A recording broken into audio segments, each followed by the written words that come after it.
কি ব্যাপার? দাদা তোর নামটা কেটে দিতে বলেছে। এই নামটা অবিনাশ মুখার্জির বাপের দেওয়া নয়, আমার বাবার দেওয়া। নাম কাটতে এলে গলা কেটে ধান খেতে ফেলে আসবো। চলে যা, নার্সিং হোমে যেতে হবে। হ্যাঁ, তোকে নার্সিং হোমেই পাঠাচ্ছি।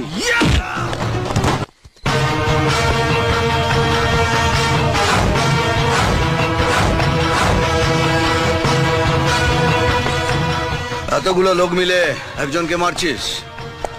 যা মাকে গিয়ে বল হাতে চুড়ি পরিয়ে দিতে। কেন বে, তুই কি মরদ নাকি? শুধু মরদ নয় বে, একদম 2 নম্বরই মাল। পেনাল্টিতে গোল। আজ সব কটা ইত্তে কাটির ভোগে যাবি। তুই যা।